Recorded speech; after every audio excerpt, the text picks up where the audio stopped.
Hi there, good morning, and welcome to Yes Yoga Earth Stories. So I just finished my pranayam and I was chanting the Soundarya Lahari, and I just thought maybe I should make a short episode on the Soundarya Lahari just to tell what it is. So Soundarya Lahari is a treatise written by Bhagvadpada Adi Shankaracharya, and it deals with Kundalini yoga. So we all talk about Kundalini yoga, but what is it? So I just want to read out a short thing which describes it, and it's written best by this Swami Tapayananda. So this is the book written by Swami Tapayananda from the Ramakrishna Mission on Soundarya Lahari. So he writes here regarding the contents of Soundarya Lahari, its first 41 verses deal with the supremacy of Shakti personified as the Divine Mother, the way of adoring her by internal worship consisting in awakening the sleeping Kundalini and raising her through the six plexus to the center in the midbrain called Sahasrara. So Sahasrara is the chakra here. Chakras, not chakra, whatever. And also of her adoration in her external diagrammatic symbol called the Sri Chakra and the repetition of the mantra revealed in it. Verses 32 to 33. Besides these, the bijas, so the bija mantra, bijas or indeclinable syllables forming the seeds or bijas of many mantras of the Shakta school are derived from these verses. The remaining 59 verses are devoted to the exposition of the supremely beautiful form of Tripura Sundari, the Divine Mother, in highly poetical language for the contemplation of pious votaries. So basically, this is Tantra philosophy, so Tantra yoga and Kundalini yoga. All is actually one, as has already been pointed out. The śaktaḥ philosophy depicts the supreme reality as non-dual, but having within it a distinction between Shiva and Shakti, or the power holder and power, described earlier as being and will. In the personalized conception, what is called power here becomes the Divine Mother, Tripura Sundari, and the power holder, Shiva, her consort. Thus, through there are in principle one. Oh, sorry. I think I do have to wear my glasses. I suddenly started to need glasses when the script is really when the size of the text is really small. So thus, though they are a principle one, in practice they are treated as distinct. In pure Shaivism, represented by different schools of its sects in this country, the Shiva aspect is the principal, and the Shakti represented as his consort is subsidiary and an accessory. In the Shakta conception, however, Shakti becomes the dominant factor and Shiva becomes practically a substratum, an entity taken for granted as a background for his own manifestation as power or Shakti represented by the Divine Mother. Whether they are both equal, sama is equal, or there is a relationship of principal and accessory between them is a question that divides Shakta schools into Samaya and Kaula systems of thought.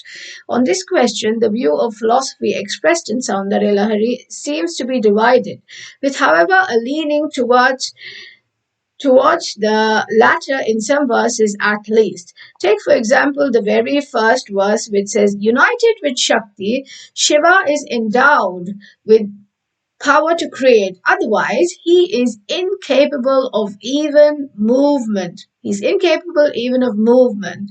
Next, take the verse 24, which says, Brahma brings forth the universe. Hari sustains and protects it. Rudra destroys it, and Maheshwara absorbs everything into himself and disappears into Sadashiva. Then, when it is time for a new cycle of creation to begin, Sadashiva, on receiving the mandate from thee by a movement of thy creeper-like brows, manifests and restores them all into activity as in the previous cycle. So this is the way earth is formed and earth is destroyed. Now everybody talks about climate change and all, but I remember my grandmother telling me already when I was 4 years old, Trupti, do you know why Shiva holds fire in his hand? Fire represents the heating, the constant heating, that the earth is going to become hotter and hotter because one day it has to completely go and a new earth will form. So the first end of the earth was water. I mean, in most of the philosophies, you also had the Noah's Ark and all in Christianity, I guess. So in India also it was Manu. So Manusmriti, and also the earth ended in water. And the same way now it's going to be fire, the element fire. So we have the 5 elements, right? So the element destroys the earth. So, okay, so I'll stop here and I will chant you the Soundarya Lahari, the first 4 verses of Soundarya Lahari. So let me start. śivaḥ yuktō yadi bhavati śaktaḥ prabhavituṃ na chēdēvaṃ dēvō na khalu kuśalaḥ spanditumapi atastvāmārādhyāṃ hariharaviriñchādibhirapi praṇantuṃ stōtuṃ va kathamakrita punya prabhavati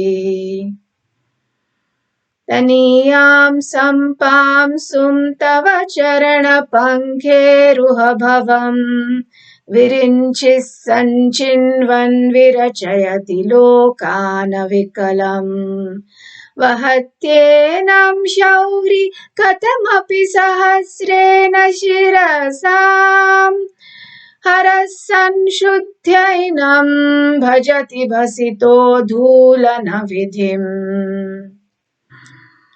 avidyanamantastimiramihira-dvipanagari jadanam chaitanyastabakamakaranda-shruti-jhari daridranam chintamani-gunanika janma-jaladhau nimagnanam damshra-muraripuvarahasya bharat bhavati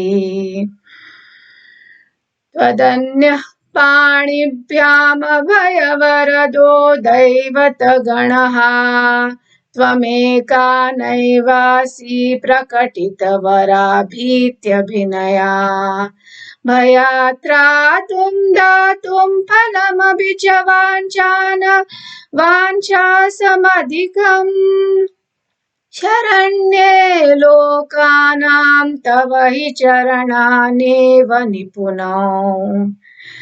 So that was me for today, a short introduction and the first 4 verses of the beautiful Soundarya Lahari written by Adi Shankaracharya, Bhagvadpada Adi Shankaracharya. So that's it for today. Wish you a very beautiful Sunday and a week ahead. See you soon again. Bye-bye. Namaste.